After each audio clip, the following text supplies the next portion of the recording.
साथियों, top up YouTube channel पर आपका स्वागत है। आज हम डिस्कस करेंगे फिटर सेमेस्टर सेकंड के जो मॉडल पेपर है उसको करेंगे। सेकंड सेमेस्टर के जो क्वेश्चन है उनको, और जिन्होंने हमारा फर्स्ट सेमेस्टर के जो क्वेश्चन है उनको नहीं देखा है वो हमारी प्लेलिस्ट में जाकर सारी वीडियो को देख लेना, हेल्पफुल रहेंगे। तो आज का हमारा जो फर्स्ट क्वेश्चन है वो है, रिमर में अक्ष के रूप में चिन्हित कोण का नाम क्या है? ऑप्शन है रे कोण है, फ्लूट कोण है, हेलिक्स कोण है एंड क्लीयरेंस कोण है। तो इसका जो करेक्ट आंसर है वो होगा हमारा हेलिक्स एंगल। नेक्स्ट क्वेश्चन है, ड्रिल किए गए छेद को फिनिश करने की प्रक्रिया का क्या नाम है? ऑप्शन है reaming, spot facing, counterboring, countersinking. तो इसका जो करेक्ट आंसर है वो होगा रिमिंग। रिमिंग से हम किसी भी छेद किए गए होल को फिनिश करने के लिए, और स्पॉट फेसिंग हम वहाँ पर करते हैं जहाँ पर हमारे बोल्ट के हेड को स्थान प्रदान करने के लिए, और काउंटर बोरिंग का प्रयोग हम सॉकेट हेड स्क्रू को स्थान प्रदान करने के लिए करते हैं काउंटर बोरिंग का, और काउंटर सिंकिंग का प्रयोग हम काउंटर सिंक हेड स्क्रू का स्थान देने के लिए हम काउंटर सिंकिंग करते हैं। नेक्स्ट क्वेश्चन है, क्यों हैंड रिमर के दांतों में असमान अंतराल होते हैं? ऑप्शन है चेटरिंग कम करने के लिए, अधिक धातु निकालें, दक्षता बढ़ाएं, टूल का जीवन काल बढ़ाने के लिए। इसका जो करेक्ट आंसर है वो होगा चेटरिंग कम करने के लिए। नेक्स्ट क्वेश्चन है, ट्विस्ट ड्रिल में क्लीयरेंस एंगल का उद्देश्य क्या है? ऑप्शन है अपरिष्कृत कर छिद्रों को रोकने, ओवरसाइज छिद्रों को रोकने, किनारों में असमान कोण को रोकें, और ड्रिल के किनारों के घर्षण को रोकें। तो इसका जो करेक्ट आंसर है वो होगा ड्रिल के किनारों के घर्षण को रोकने के लिए क्लीयरेंस एंगल का प्रयोग किया जाता है। नेक्स्ट क्वेश्चन है 5 नंबर, रिवेटिंग के लिए काउंटर सिंकिंग का कोण क्या है? ऑप्शन है 75 डिग्री, 80 डिग्री, 90 डिग्री और 120 डिग्री। तो इसका जो करेक्ट आंसर होगा वो होगा हमारा 75 degree. 75 degree countersink riveting के लिए, और 80 डिग्री काउंटर सिंक शीर्ष स्क्रू के लिए 80 डिग्री का प्रयोग किया जाता है, और 90 डिग्री का प्रयोग किया जाता है शीर्ष स्क्रू के लिए। काउंटर सिंक स्वतः चूड़ी के लिए होता है, वो 80 डिग्री का होता है, और 90 degree countersink screw counter शीर्ष स्क्रू के लिए, और 120 डिग्री होता है वो थ्रेड कटिंग के लिए होता है, थ्रेड चैम्फरिंग के लिए। नेक्स्ट क्वेश्चन है 6 नंबर का, ड्रिलिंग करते समय ड्रिल के ओवरहीट होने का क्या कारण है? ऑप्शन है ड्रिल सही ढंग से नहीं पकड़ी हुई है, कार्यखंड सही ढंग से नहीं पकड़ी हुई है, क्लीयरेंस एंगल सही नहीं है, चिप्स के कारण फ्लूइड्स ब्लॉक हो गई है। तो इसका जो करेक्ट आंसर है वो होगा ड्रिल ओवरहीट हमारा जब होगा जब क्लीयरेंस एंगल इनकरेक्ट होगा। नेक्स्ट क्वेश्चन है, दी गई गहराई के लिए छिद्र को बड़ा करने के लिए ऑपरेशन का नाम है? ऑप्शन है reaming, spot facing, counterboring, countersinking. इसका जो करेक्ट आंसर है वो है काउंटर बोरिंग। नेक्स्ट क्वेश्चन है, यदि ड्रिल का क्लीयरेंस कोण अधिक है तो क्या होगा? ऑप्शन है कटिंग एज ब्लंट हो जाएगा, कटिंग एज तेज नहीं होगा, कटिंग एज कमज़ोर हो जाएगा, और कटिंग एज मटेरियल को नहीं काटेगा। तो इसका जो करेक्ट आंसर है वो होगा कटिंग एज कमज़ोर हो जाएगा। और अगर हमारा कटिंग एज ब्लंट होगा तो वो अधिक घर्षण करेगा और रफ होल छिद्र का निर्माण करेगा, और कटिंग एज तेज नहीं होगा तो कटिंग भी नहीं होगी। नेक्स्ट क्वेश्चन है 9 नंबर, यदि ड्रिलिंग के दौरान स्पिंडल केंद्र से बाहर चल रहा हो वो क्या होगा? ऑप्शन है ड्रिल टूट जाएगा, ड्रिल अधिक गर्म हो जाएगा, ड्रिल रफ होल बनाते हैं, अधिक आकार का छेद बन जाते हैं। तो इसका जो करेक्ट आंसर है वो होगा ओवरसाइज होल बनेगा यदि स्पिंडल से केंद्र सेंटर हमारा ड्रिल बाहर होगा तो। नेक्स्ट क्वेश्चन है 10 नंबर, थ्रेड के अक्ष के रूप में चिन्हित तत्व का नाम क्या है? ये हमारा अक्ष दिखाया हुआ है इसके अंदर। तो ऑप्शन है रूट, लीड, पिच, फ्लैंक। तो इसका जो करेक्ट आंसर है वो होगा पिच। नेक्स्ट क्वेश्चन है, एक ग्राइंडिंग व्हील जिसका निर्देशन 32A46H8V, इसमें ए क्या दर्शाता है? ऑप्शन है ग्रेन को, ग्रेड के प्रकार को, बॉन्ड के प्रकार को, अपघर्षक के प्रकार को। तो इसका जो करेक्ट आंसर है वो होगा अपघर्षक के प्रकार को। ये हमारा जो 32 है ये दिखाता है इसके अंदर प्रकृति का, कंपनी की प्रकृति का चिन्ह होता है, और ये ए होता है या नंबर, और ये ए होता है, ये होता है अपघर्षक का प्रकार एल्यूमिनियम ऑक्साइड या सिलिकॉन कार्बाइड। और 46 होता है वो होता है हमारा ग्रेन साइज होता है, course, medium, fine and very fine. जो कोर्स होते हैं वो हमारे 10 से 24 होते हैं। मीडियम में होते हैं वो हमारा होता है 30 से 60। फाइन के अंदर होता है वो होता है 80 से 180। और वेरी फाइन के अंदर होता है वो होता है 220 से 600। और इसके अंदर आगे दिया गया है एच का, यहाँ पर है ग्रेड से। ये जो ग्रेड होती है वो ए से जेड तक होती है, और इसको भी कोर्स, मीडियम एंड फाइन से दर्शाया जाता है। ए से एफ तक जो होती है वो हमारी कोर्स होती है। जी से हमारी होती है, और ये डब्ल्यू से जेड के बीच होती है, और डब्ल्यू से और जी के बीच में जो आती है वो हमारी मीडियम, और डब्ल्यू से जेड के बीच होती है वो फाइन होती है। जी से वी तक होती है वो मीडियम, डब्ल्यू से जेड होती है वो फाइन होती है। नेक्स्ट इसके अंदर है 8 हमारा जो दर्शाता है वो ग्रेन स्ट्रक्चर दर्शाता है, संरचना दर्शाती है बॉन्ड की, कि बॉन्ड ओपन स्ट्रक्चर है या डेंस स्ट्रक्चर है। ये इसके अंदर ये 1 से 14 तक होता है, 0 से 14 तक होता है, और 0 से 7 तक होता है वो होता है डेंस स्ट्रक्चर, और 7 से लेकर 14 तक होता है वो ओपन स्ट्रक्चर होता है। और ये जो वी दिखाया है ये है बॉन्ड का प्रकार, ये हमारा बॉन्ड का प्रकार है जिसे ये विट्रीफाइड बॉन्ड है। नेक्स्ट है इसके अंदर, तो इसका जो करेक्ट आंसर है वो हमारा होगा सी। नेक्स्ट क्वेश्चन है 12 नंबर का, कंसेंट्रिक चलने के लिए नए ग्राइंडिंग व्हील को लगाने के बाद क्या करना चाहिए? ऑप्शन है ट्रूइंग, ग्लेजिंग, लोडिंग, ड्रेसिंग। तो इसका जो करेक्ट आंसर है वो होगा ट्रूइंग। ग्राइंडिंग व्हील को सही बनाने के लिए हम ट्रूइंग करते हैं, और ग्लेजिंग एंड ग्राइंडिंग व्हील में ग्लेजिंग एंड लोडिंग दोष आने पर हम ड्रेसिंग करते हैं। ड्रेसिंग और ट्रूइंग दोनों एक ही टूल से की जाती है। नेक्स्ट क्वेश्चन है 13 नंबर, ब्लास्ट फर्नेस से प्राप्त उत्पाद क्या है? ऑप्शन है pig iron, cast iron, wrought iron, malleable iron यानी नरम लोहा।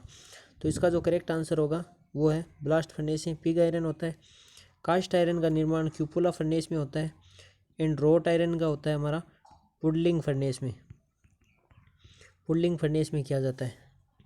और जो पिग आयरन जो बनाया जाता है ब्लास्ट फर्नेस में, इसकी जो विधि होती है वो होती है स्मेल्टिंग प्रोसेस। स्मेल्टिंग होती है, स्मेल्टिंग प्रोसेस से हम पिग आयरन का निर्माण करते हैं, ये विधि कहलाती है, और ब्लास्ट फर्नेस में इसको पिग आयरन प्राप्त किया जाता है। नेक्स्ट क्वेश्चन है मैग्नेट, बॉल बियरिंग और कटिंग टूल के निर्माण में किस धातु का उपयोग किया जाता है? ऑप्शन है कोबाल्ट का, कैडमियम का, वेनेडियम का, मोलिब्डेनम का। तो इसका जो करेक्ट आंसर है वो होगा कोबाल्ट। नेक्स्ट क्वेश्चन है 15 नंबर, पायराइट एस्क में कितना प्रतिशत तांबा होता है? ऑप्शन है 0.15%, 0.32%, 0.5%, 0.45%। तो इसका जो करेक्ट आंसर है वो होगा 0.32%। यानी कि हमारी जो पाइराइट, कॉपर के अंदर एक होता है पाइराइट, एक पाइराइट होता है और एक होता है मेलेकाइट। मेलेकाइट में जो कार्बन प्रतिशत होती है वो 55% होती है और पाइराइट के अंदर होती है वो 32% कार्बन मात्रा पाई जाती है। नेक्स्ट क्वेश्चन है, कौन सी धातु कई प्रकार के अम्लों के लिए प्रतिरोधी है? ऑप्शन है टिन, निकल, लेड, क्रोमियम। तो इसका जो करेक्ट आंसर है वो होगा लेड। टिन की जो गलनांक होता है वो 232 डिग्री सेंटीग्रेड पर होता है और लेड का जो गलनांक होता है वो होता है 327 डिग्री सेंटीग्रेड और जिंक का जो होता है वो 420 डिग्री सेंटीग्रेड पर होता है। नेक्स्ट क्वेश्चन है,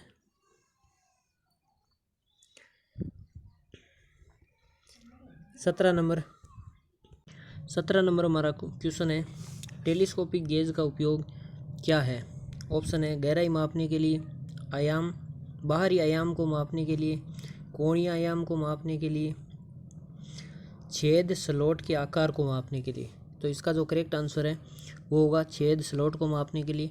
टेलीस्कोपिक गेज की जो रेंज होती है वो होती है 8 से 150 mm तक। नेक्स्ट क्वेश्चन है,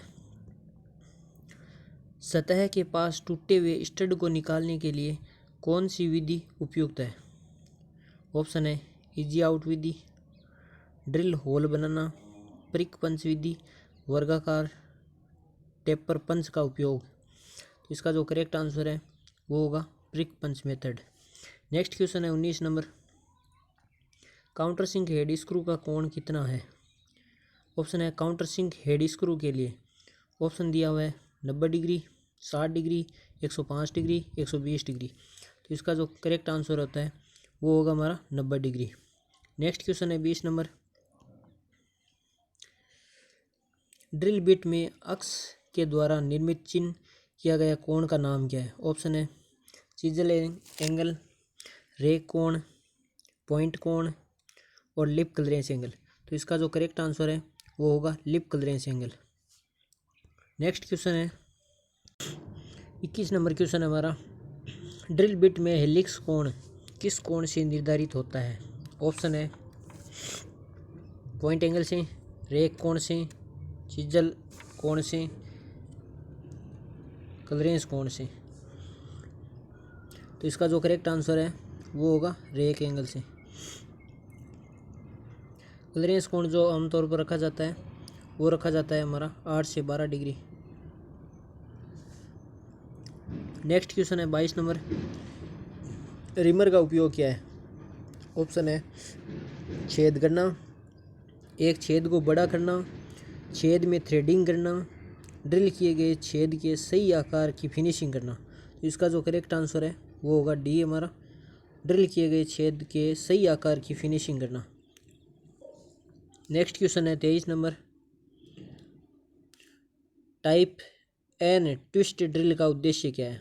ऑप्शन है कठोर मटेरियल के लिए इस्तेमाल, भंगुर सामग्री के लिए इस्तेमाल किया जाता है, नरम और सख्त सामग्री के लिए इस्तेमाल किया जाता है और सामान्य निम्न कार्बन के लिए इस्तेमाल किया जाता है।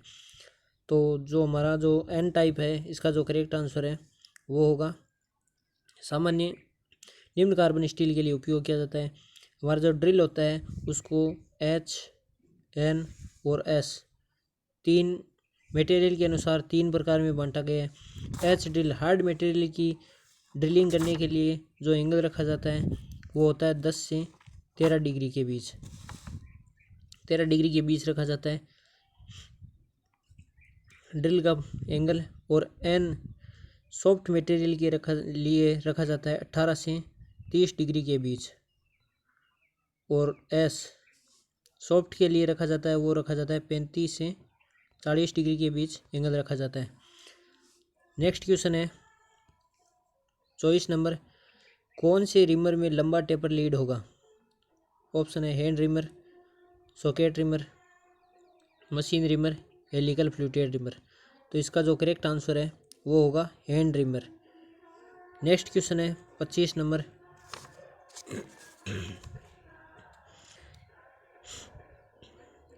पायलट के साथ हैंड रिमर में पायलट का कार्य है। ऑप्शन, होल के आकार सही रखें, होल से बर को दूर करता है, रिमर के सुचारू कार्य प्रणाली प्रदान करने, रिमर को रिम्ड होने वाले होल के साथ कॉन्सेंट्रिक करने के लिए। तो इसका जो करेक्ट आंसर है वो होगा रिमर को रिम्ड होने के साथ कॉन्सेंट्रिक करने के लिए। नेक्स्ट क्वेश्चन है 26 नंबर, ड्रिल के बिंदु कोण को कौन तय करता है? ऑप्शन है ड्रिल मटेरियल, जॉब मटेरियल, काटने की गति, ड्रिल साइज। तो इसका जो करेक्ट आंसर है वो होगा जॉब मटेरियल। नेक्स्ट क्वेश्चन है 27 नंबर, 10 mm के छेद की रिमिंग करने के लिए ड्रिल का आकार क्या होगा? अगर अंडर साइज 0.2 mm और ओवर साइज 0.0 mm है तो इसका एक फॉर्मूला होता है, वो होता है ये कि रिम्ड साइज होती है, रिम्ड साइज बराबर होती है, रिम्ड साइज निकालने के लिए hole size minus undersize plus oversize होती है। जो ओवर साइज होती है उसको फिक्स रखा जाता है, वो 0.05 mm होती है। और अंडर साइज ड्रिल की व्यास के अनुसार अलग अलग रखा जाता है। जैसे कि 1 mm से या 0 से 5 mm के लिए वो रखा जाता है, वो होता है हमारा 0.1 से 0.2 mm रखा जाता है। और 5 से 20 के लिए 0.2 से 0.3 रखा जाता है। और 21 से 50 के लिए 0.3 से 0.5 रखा जाता है। और 50 से अधिक के लिए 0.5 से 1 mm रखा जाता है। तो इसके अंदर हमारे को दिया हुआ है 10 mm का है, तो सीधा सोल्व करना है कि 10 mm हमारी जो ड्रिल होल है उसकी व्यास हो गया minus undersize plus over size. Under size हमारी हो गई 0.2 mm, ओवर साइज हो गई 0.05 mm, तो ये हो गया 0.25 mm। जब इसको डिवाइड करेंगे तो ये आएगा हमारा बी ऑप्शन 9.75 mm। तो thanks for watching and bye bye.